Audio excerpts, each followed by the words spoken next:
All right, we're waiting for people to switch rooms, come and join us for a very important conversation about pay equity. And we will have a panel that is going to be led by one of our own faculty. In fact, lead faculty for Human Capital Analytics and Technology program, Dr. Beverly Tarulli. So Beverly, just give us another couple of minutes and we can get started with the panel. Okay. So good afternoon or good morning or good evening, wherever you are in the world. I wanted to welcome you to our session. I think this is going to be hopefully a very informative session. And we're lucky today to have some of probably, the group of folks who know most about pay equity, some expert practitioners. And I'm going to ask them to introduce themselves, but you can see, you saw their names. So I'm going to start actually with you, Genetha. Can you please tell us a little bit about yourself? Sure. So good morning, because I'm on the West Coast. It's nice to virtually have everyone here. I have to say that one of the best things about the pandemic for me is connecting with the East Coast Analytics group. And it's been a very enjoyable year on that front. I am the manager of a data science and research group in the people analytics team at Salesforce. My team is responsible for the equal pay model. We run it for the entire company once a year, and we run that for gender for the whole company and for race and ethnicity for the United States part of the company. And my team is also responsible for the equal pay reporting of the individual countries. Great, thanks, Genetha. Nick, why don't you introduce yourself? Hi, everyone. I'm Nick Volrath. I currently lead executive compensation for Merck, but prior to that, I led Merck's global compensation programs and led the work Merck has done around pay equity for the last several years, and happy to be sharing some of what we've learned throughout our journey here. Great, thanks, Nick. And Brian. Thanks, Beverly. Brian Levine. I'm a labor economist, and I work at Mercer. I've been with Mercer for 20 years and have been consulting in the pay equity space and D&I spaces all that time, leveraging company data to help drive insights for companies to conquer those issues. And I lead our global pay equity practice. Great. Thanks, Brian. So we're going to dive right in with a few questions for the panel. And feel free, by the way, to enter any questions you might have in the Q&A box as we go along, and we'll see how many we can address at the end. But I'm going to start out because I know I've spent some time in this area myself.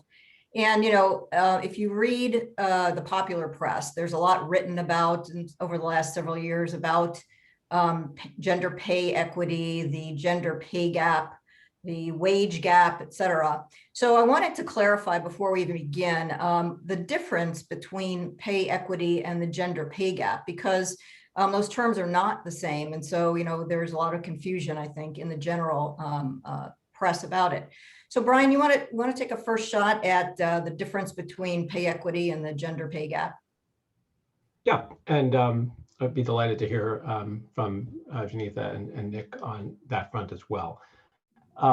Pay equity is about fairness in terms of how pay is allocated. So it takes into account the role that the person is in, the individual's experience, the individual's location. There's a whole lot about the individual's situation that really enters into a pay equity analysis. The gender gap, and I should say the term gap is used in a variety of different circumstances, but what we're seeing increasingly is that the use of the term gender gap is an all-in construct. It's looking at average or median pay for one group against average or median pay for another. So, on the gender side, it's average pay for women against average pay for men. And while pay is obviously picked up, pay equity is picked up as a part of that measure, predominantly the gender gap is driven by the fact that women and men are in different roles. They sit in different positions in the hierarchy. They're more or less likely to be in high earning roles. And so the gender gap is not so much about pay fairness as it is about opportunity to get into those highly paid roles. It's an important concept, but I would argue it's the gender gap a flawed measure in the sense that it's subject to some biases, and I think it is important to put those on the table here. One such bias is that even if you have equal representation, or I should say better than equal representation of women across the board, and I'm focused on the gender side here, this aggregate pay gap, if women are better represented at the bottom, will show a negative result.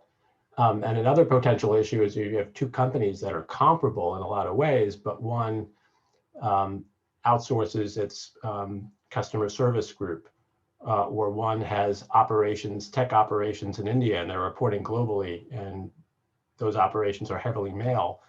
Those will create differences in the gender gap that are tough to interpret and to make comparisons on. So, while the importance of the gender gap is getting to this issue of representation, I would argue there are better measures to put forward on the representation front.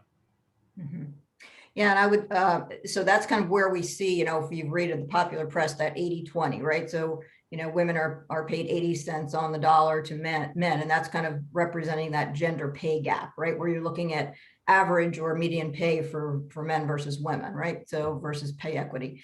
Genetha or Nick, anything to add on that point around the differences? Yeah, I would say, I think it's important to recognize, as kind of Brian was saying, that pay equity and pay equity analyses are not intended to try and ensure that everyone is paid the same. That's not what this is about, right? That we recognize when we do these analyses that there are very valid and legitimate reasons for why two individuals might be paid differently. And so when we think about the pay equity analyses and the adjustments that organizations do, it's really to rectify those situations where, as we go through this analysis and we're identifying situations where we can't explain why a gap exists, that's generally when we may look to make an adjustment. So I think that's really important. Is just that this is not an attempt to pay everybody the same. It's really to kind of uncover situations where we can't explain why a gap exists. Great. Yeah, it's all about fairness, right? Genetha, anything to add to this? I just want to comment that when we're looking at pay equity, our philosophy at Salesforce is that it's equal pay for all. And we definitely have had cases where we've had to make adjustments to the male part of the cohort because the females were making more for equal work. So it is like, I really like the way Brian puts it, that it is very separate. And what we're doing in the pay equity process is really looking at equal pay for equal work. And it could be either way things can happen. Yeah, that's a great point. And that does in fact happen. So my experience also. So thank you for sharing that.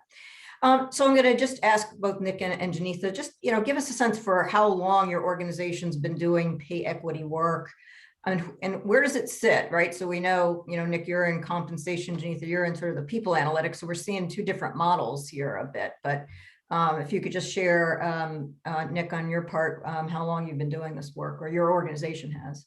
Yeah, Merck's been doing pay equity analyses for many years. I'd say at first the focus was primarily on the U.S., but over time we broadened that analysis to cover countries outside the U.S. as well.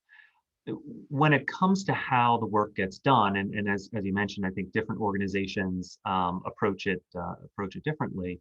But for us, the work is primarily led by the compensation function, but we work very closely partnering with multiple internal and external groups.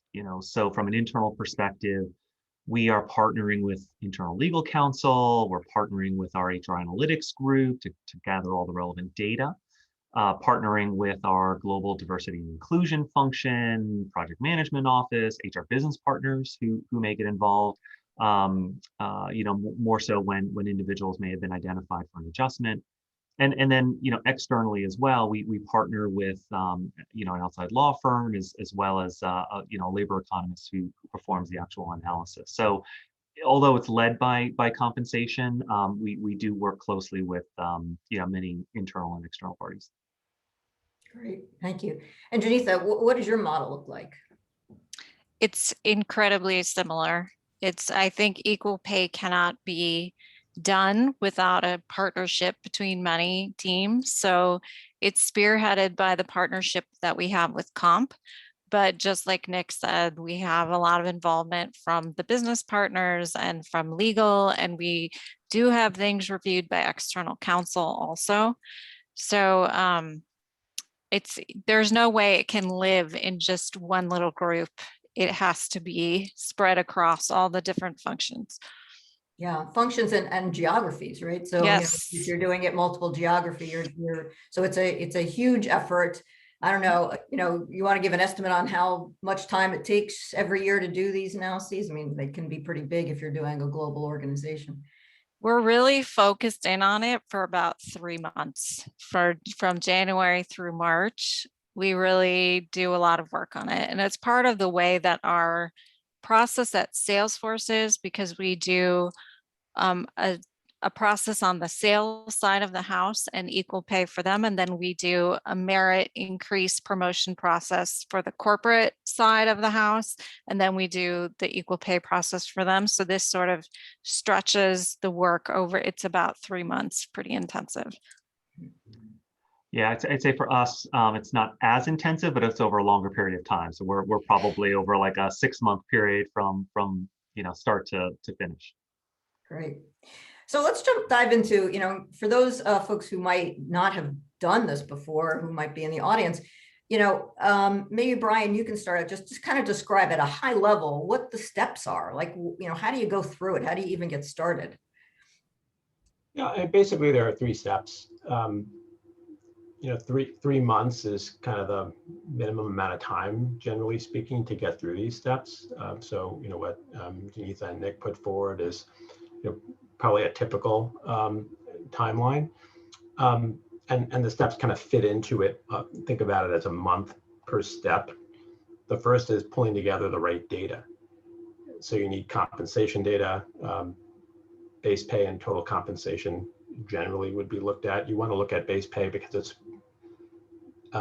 something that's easier to action against, but total compensation is going to give you an all-in picture. So looking at them both together, generally speaking, where you have discretion in the incentives, we think is best practice. Obviously, data on gender and race, ethnicity in the U.S. And then you want to collect information on other relevant factors that could impact legitimately the pay outcomes. So individual's location, where the individual works in terms of the business structure, the individual's role, excuse me, their experience, which isn't generally available in great detail, but you can use proxies to get to experience. Age as a proxy for general experience, tenure at the organization. You want to pull data that really reflects what you at your organization intend to reward.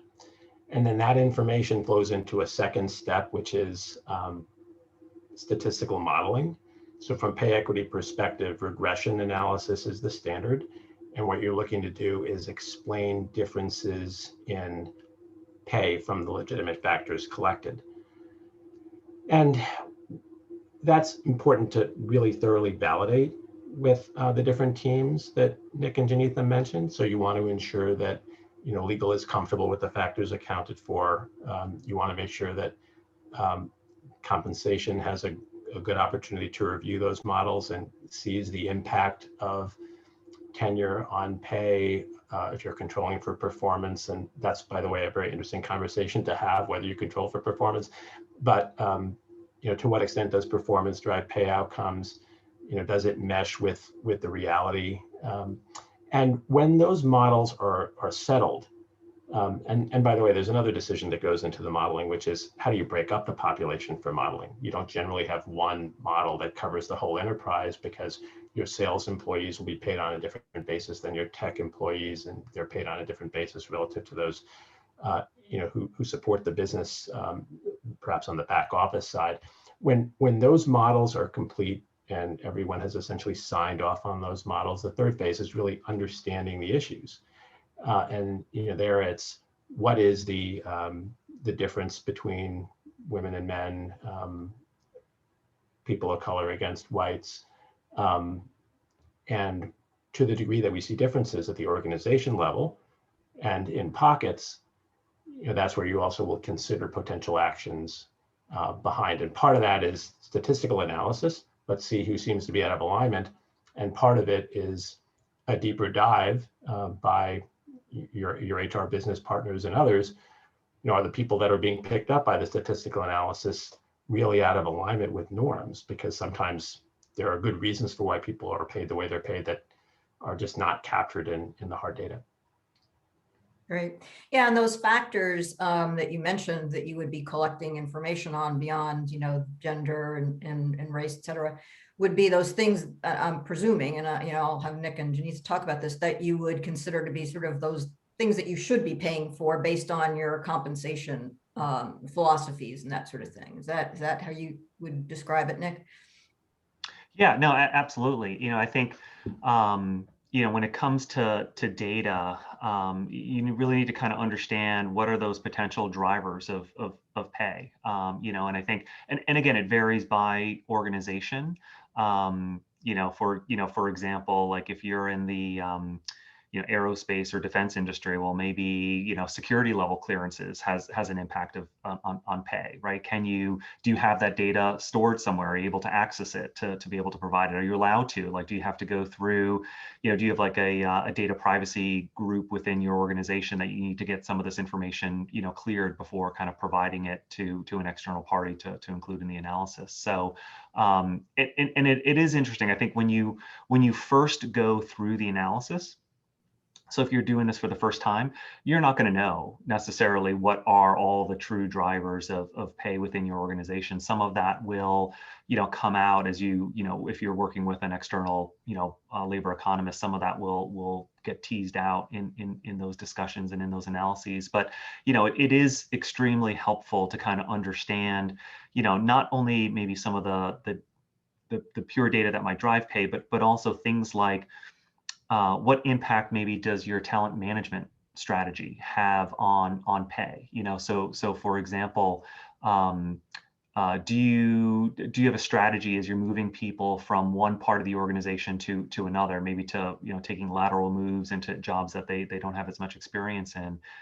Are you potentially positioning pay lower for some of those individuals? And if so, that might explain some of the differences in pay. And so are you even aware of that strategy? If you are you able to identify those people? Or is there a way in the data to kind of tease that out? Because all of these things are things that in a robust model you can account for. It's whether you understand kind of that's a potential impact, and then can you somehow figure out how to get that data over to the labor economist. Yeah. And Genetha, on your process, would you describe it similarly to the way Brian has described it? Anything? Certainly the one piece that he didn't mention that we use heavily for one of our controls is the comp ratio. And that's because we're trying to compare the people that have the same job in different countries. So we want to understand what their pay is relative.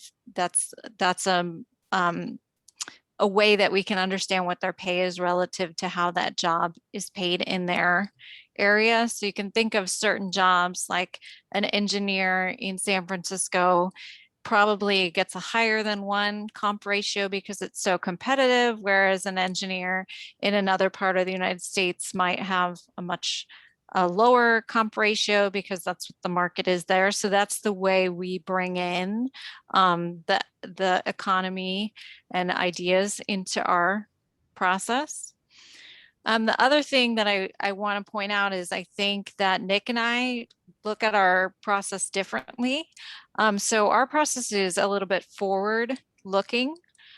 So we look at what is the on target earning for the upcoming year and then adjust that instead of looking back at what did someone make over the past year and do a retroactive adjustment.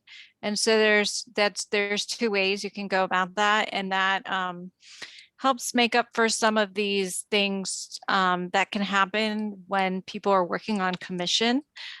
There's a lot of uncertainty and unknown and different things that can happen, that a big deal closes or didn't close, or there's, things that don't have anything to do with bias and pay of why people can meet or not meet certain commission standards. So that's why we've opted to look at it looking out a year instead of looking back a year. And that's just a personal choice for your company, depending on how many people you have in different types of pay. Yeah, that's an interesting point. So something for the audience to think about if you're doing this pay equity analysis.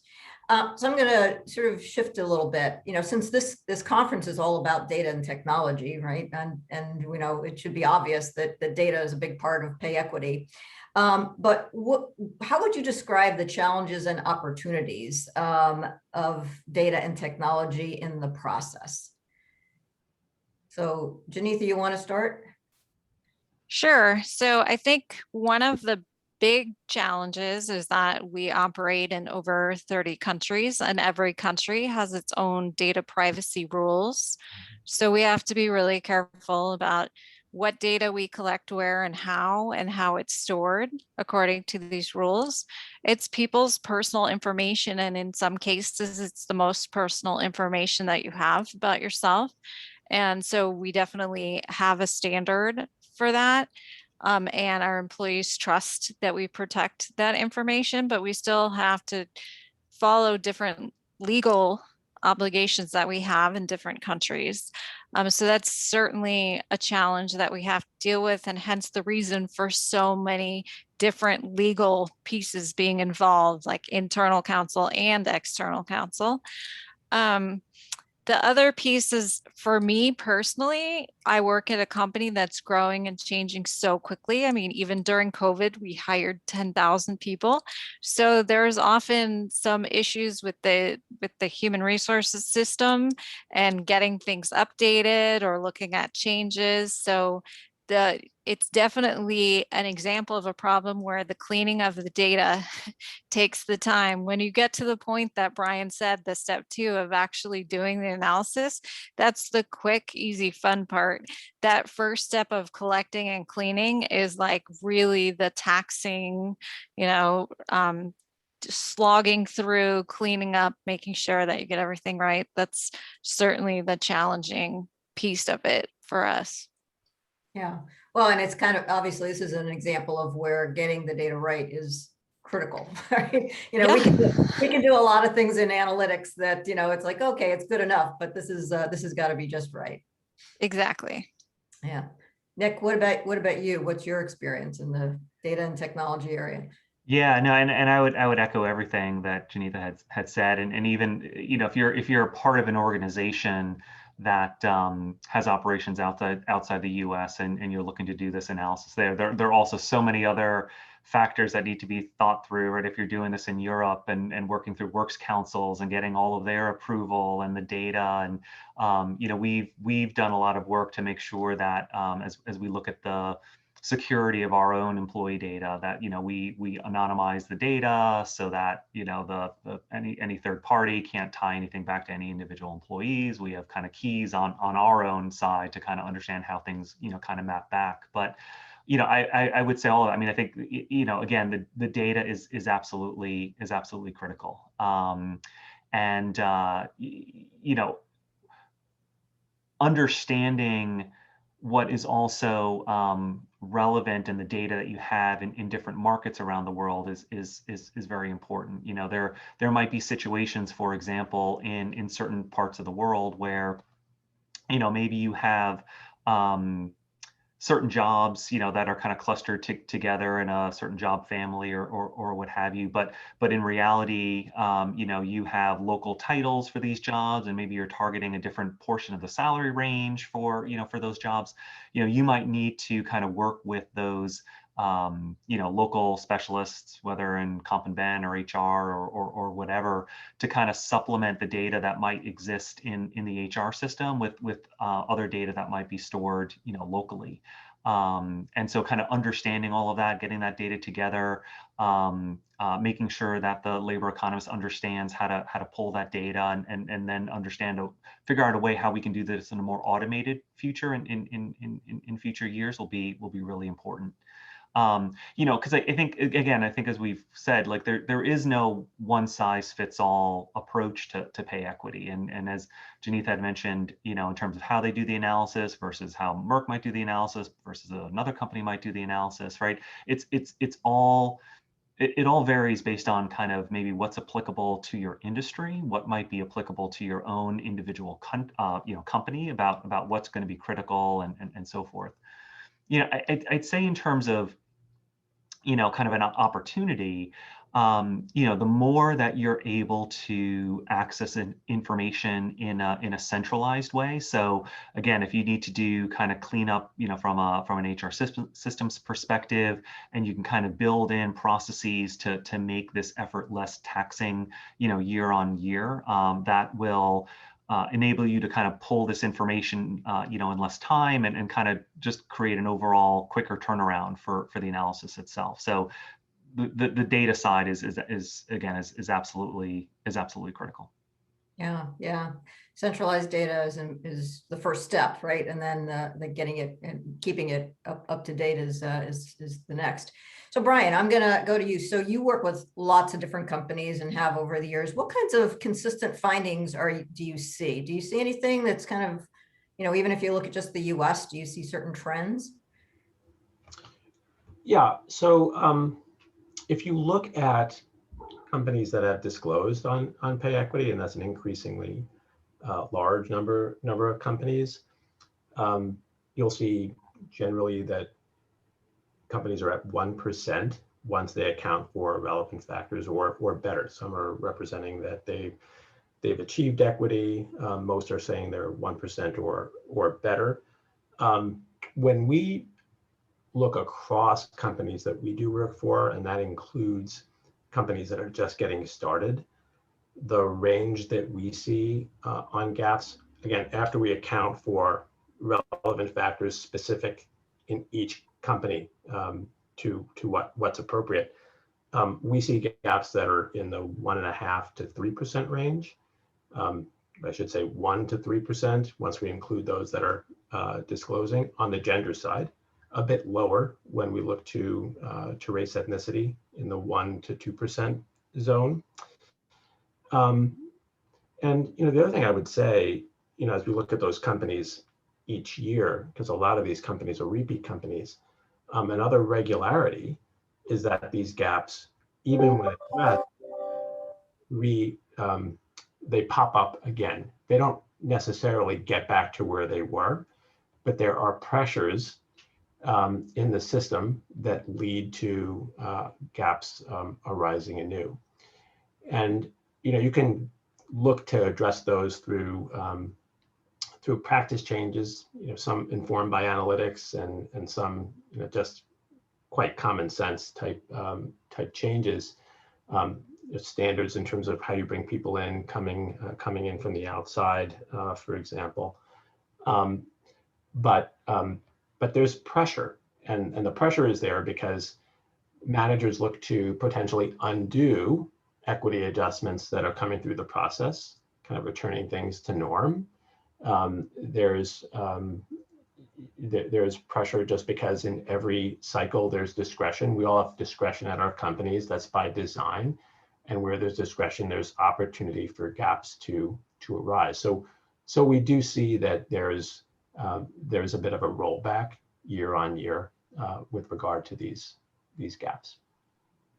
So do you think because of that, and because, to your point, workforces are dynamic, right? So people leave, people come in, people get promoted, et cetera. So do you think that sort of if a company's in that 1%, let's be optimistic for the ones, they're reporting, that 1% range is something that is kind of like the norm? Like, will they ever get closer than 1%?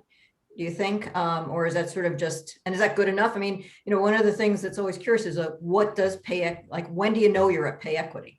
Is it 100%? Is it 99.5? Is it 99.9? What's the number? Do you have those discussions? I'm interested. I saw Nick and Genetha both smile because it sounds like it looks like you probably have those conversations. Well, I'll jump in quick, and then I know everyone wants to get in on this one. I mean, look, for me as an economist, statistical insignificance is what you have to get to. That's the objective. So it's not literal zero, but it's, is the gap small enough that, one can say that,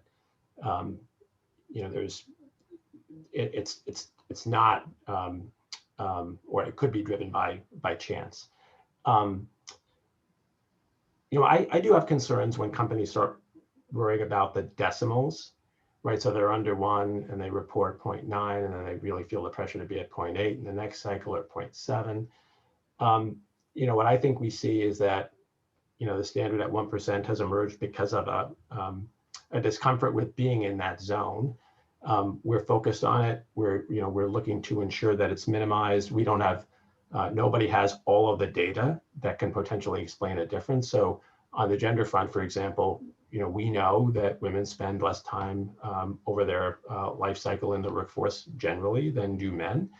And when we're using age as a proxy for experience, we're not fully accounting for that. That can explain a 1% difference. So it's not to say that companies are resting on their laurels when they're under 1. All the companies I'm working with are focused on getting to 0, and it takes time. But from a disclosure perspective, I think it does make sense to say, look, we're pushing this down. Our objective is to get to 0. We're at 99 cents on the dollar, or better than 99 cents on the dollar, and not focus people on the year-to-year decimal changes. Great. Genetha, what about you all at Salesforce? What kinds of conversations do you have? So I'm with Brian as a mathematician. I'm also about statistical significance and what that means. And we definitely have this conversation. And everyone on this call is probably understands what statistical significance is, but when you push things out in general to PR, the question of is there an issue or not, it's sort of black, white, yes, no. And for PR reasons, everyone wants to be able to say, no, we don't have a problem, or, oh, we have this tiny problem and we're fixing it and it's fine. So I think there's the pressure from PR more than anything to get it right. For me, the biggest thing is that we use this to push forward other issues in the employee life cycle and study other issues like, do we need a better starting pay tool? Do we need to think better about getting promoted into a position versus hired into that position externally, and what's the difference between pay there? Are there pay equity problems that are associated with problems that we see with employee sentiment or employee well-being? So for us on my team, we like to try and pull all the pieces together. Like your pay is one part of your experience as an employee. And so to try and put all these pieces together, it's like an important piece of the puzzle. And so I think that we're always driving in that direction and not so worried about what's the number, because right now, we know at Salesforce, we're changing a lot. So things change every year. And I'm sure that every person can say that over the last year in particular, Nick, I'd love to talk to you about how crazy your equal pay process was this year, because so many people moved for the year. And some of these things that Brian and Nick have mentioned about where does a person live and that impacts your pay. Well, people were not living where their pay was set, and companies said, that's fine, we won't worry about it this year. We definitely saw that in our pay process. So trying to be exact, I think, is less important than knowing that you need to be checking on this all the time and then taking what you learn into all the other parts of the employee experience is really important. Great. Nick, how about you? Yeah, I was smiling a little bit because obviously we've all been going through these conversations. I think one of the challenges that we have here in the U.S.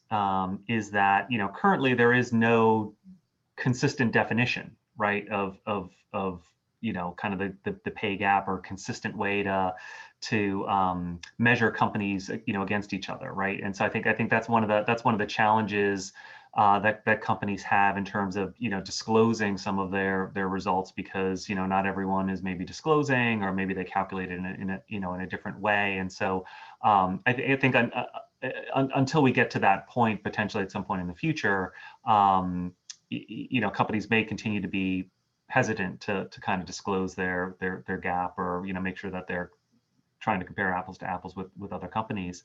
But I really like what Genetha had said about using this as just one tool, right, in your kind of arsenal as you're looking at pay equity, because you can't think of pay equity in isolation.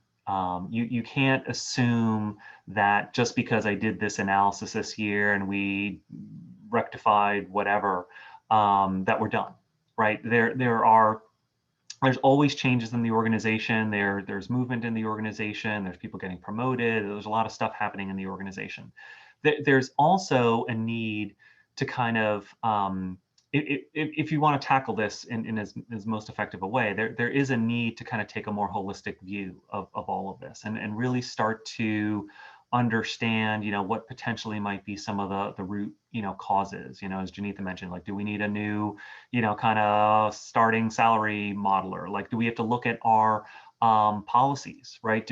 Are our policies kind of supporting, our ability to pay people what they should be paid, or do we have kind of arbitrary limits in place? Like a promotional increase can be no more than 10%. Well, if the person's already paid low and they're getting promoted into a higher level job, you might need to give them more than a 10% pay to actually bring them to where they should be for a newly promoted person into that particular role. So I think it is really critical for organizations to kind of take this more holistic view, and then come back with recommendations, because often what you'll find is, while you might address some of the issues that you're finding from a pay equity perspective through the analysis, you'll better address the long-term issues if you're kind of looking at some more of these broader policies and so forth. Yeah. Gosh, there are so many questions I could ask, but I want to be cognizant of our time. It's like I could talk about this forever. But quick question, because I'm sure folks are interested, and you alluded to this, all of you really, in terms of disclosure. So what and how do you communicate the results of your pay equity analyses, both internally and externally? What do you tell your employees, and then do you talk about it external to your organizations? Nick? Yeah, I'll start off. I guess what I would say to this is, there is no right or wrong way to communicate this to employees. I think it really all depends on overall how transparent your organization is when it comes to pay, right? So I think, organizations that don't provide much information to their employees about pay probably would want to opt for being less open when it comes to the pay equity analyses and any adjustments. Those that are more open, well, I think that probably should share more. That said, there is a growing trend, of employees, of managers, of investors, really kind of seeking to understand and get more information on a company's, human capital programs, including what's been done around fair pay and equitable pay. And if you don't communicate something, I think people will assume that you're not doing anything, which may not be the case. And I think at Merck, we've historically taken a more targeted approach to communication, but we're exploring kind of broader messaging, to both managers and employees, because again, this is something we've been doing for years. But it's not something we've necessarily in the past maybe been as vocal about. Yeah. And do you talk about it externally? Is it something like if I went to your website, would I see anything about it? Yeah, probably not as much. I think that's kind of part of our review around this is how can we be re-looking at talking about what we've done both internally within the organization as well as externally. Yeah, I would think that would be, I think organizations could be looking at this as part of their, their employer brand, right? And their recruiting tool set. Genetha, what about Salesforce? Your CEO has been on 60 Minutes talking about pay equity. So I'm guessing you're open about it. Yeah, and that's one of my jobs at the end is to work at the end of each cycle is to work with PR. We try and do some external release of information about our process and results. And it coincidentally comes right around the time of Equal Pay Day in March. So they try and tie all those things together and respond. The employees don't get a lot more information than is given externally. However, we do have a process where they can ask questions about and I get a lot of questions from like a manager that asks about, I have these two people, how come this happened? Or how come this person got an increase and this person didn't? I get employees asking questions too about, I've decided that I'm neither male nor female. How did you include me in this process? So they do have a place that they can ask questions. And then there's a team of us, someone from legal, someone from my team, usually me, and someone from comp who works to get answers to employees if they have questions. Yeah. You led me into this sort of next question that I had anyway, around this kind of upcoming, as you look forward, what are some of the upcoming trends and issues that you might see? And I'm going to open it up to all of you for this one, because, you just, noted, non-binary, right? So, we typically think in terms of male, female, sort of thing. And so, we know, that's going to become a bigger issue. So, what other things do you see sort of having to contend with in the future in the analysis? Yeah, so we are lucky that we have a little bit of time because people are asking the questions now and we can safely answer. I just don't have that data. We are thinking about how to do this when we do have that data. So, it's fortunate that we have some time to think through that. The other issue is as certain different types of categories are reported, those groups might be so small that we can't do any statistically significant analysis. I mean, even if we try and look at, say, American Indian group separately, that's often too small to do analysis. So as a company, you need to decide whether you put them all into the underrepresented minority groups as one, or you just say, we're not going to look at that group because statistically we just don't have the data to do anything reasonable. So there's that. The other thing is it becomes incredibly complicated, because even the reason we don't do race outside the US is what are the categories for race in other countries that we need to think about? What are the laws in other countries that they have about representation? There's not a lot in a lot of other countries. So that's very complicated as well. And then back to the data question you asked, like, how do we even collect that data following legal procedure? So there's a lot to think about, and I think it's important, and there's that companies have to decide what the most important things are for them to get started, because there's vet status, there's LBGT status, there's a lot of other pieces that people are starting to ask questions about. So Brian, I'd love to hear what your customers are asking you, because I just have this one. I think you covered it incredibly well, Genetha. The current state of the world is look at gender globally and look at race ethnicity in the US. Sometimes we have race ethnicity data in other countries, although the way in which it's collected in those other countries will differ. There's some pressure to look into nationality, LGBTQ. The data is just not there, and the issues around collecting it are thorny. Yeah. Nick, anything to add on this one? Yeah, I would say just, in terms of kind of like trends and so forth, and as you had mentioned, Beverly, there is a trend for increased, desire for disclosure of what organizations are doing, in this space. And again, not only from an employee perspective, but an investor perspective and so forth. And, around the world, there are many countries that are and are issuing, disclosure requirements. Now, more of that is going to be kind of as what Brian was mentioning I think at the beginning of the call. More about this like unadjusted overall kind of average wage gap that it's not really what we're talking about here. We're really focused on more the adjusted gap that's often used in pay equity analyses. But I think as more and more countries kind of have their own disclosure requirements, if you're part of this in your own organization, kind of understanding and thinking through, how do you marry the analysis that might reflect differences more in representation from differences in true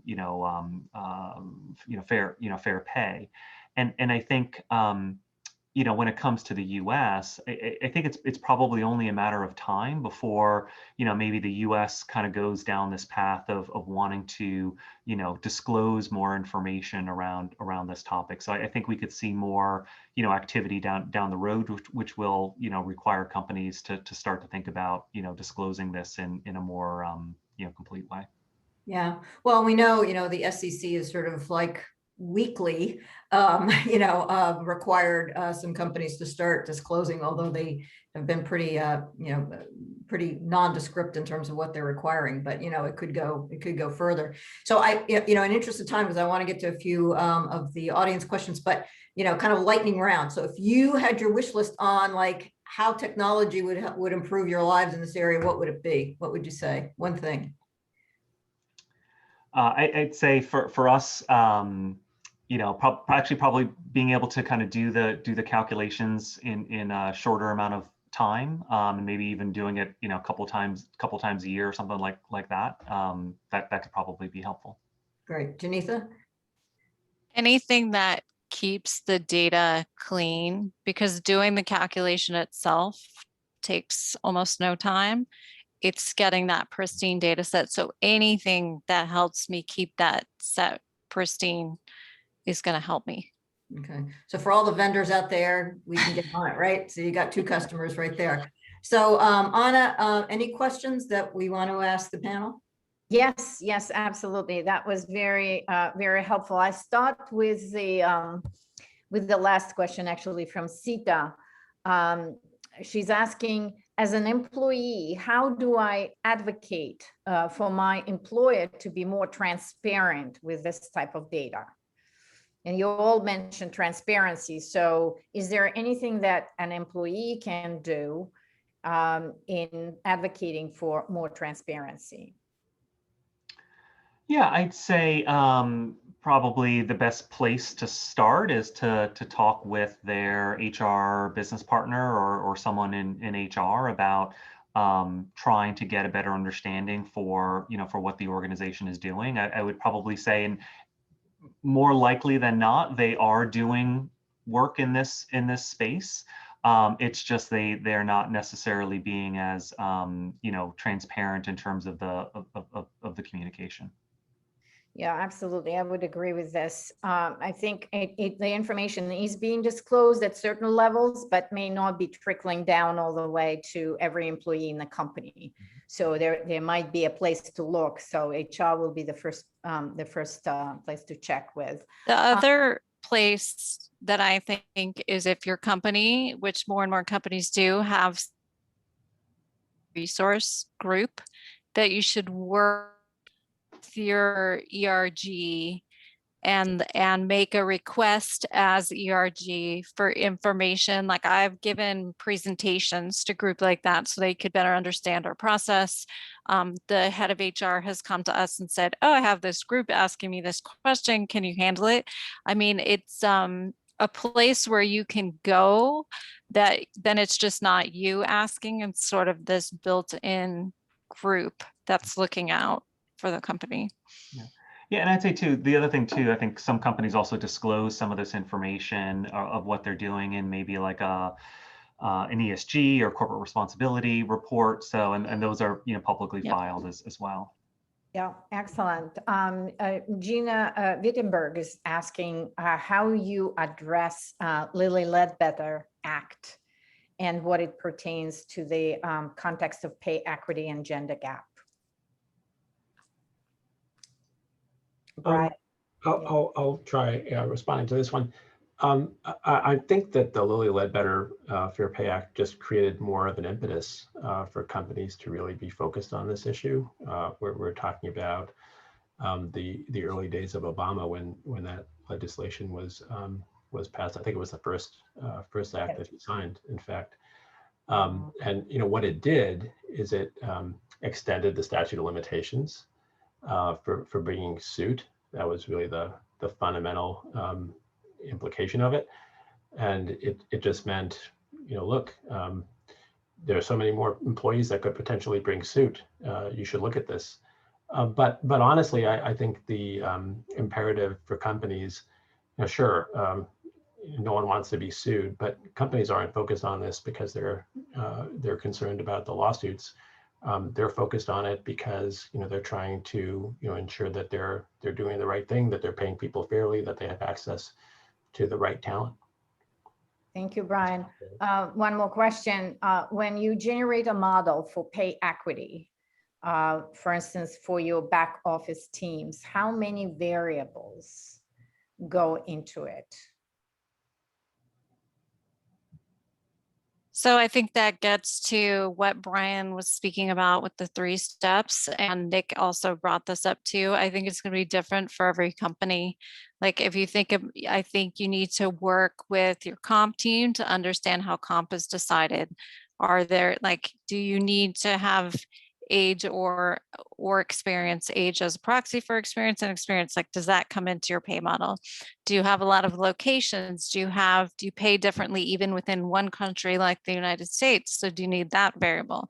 Like I said, we use comp ratio. That's a very important variable. So I think that you have to customize for your company and understand the way that the comp process is at your individual company, and then bring in the pieces that are the decision makers for comp. So there's not one answer. I can't say, oh, it's 10. It varies. And even within, when we look at different groups, there's some where certain variables don't apply to that group, and it might apply to another one. So it's not even the same all across my entire company.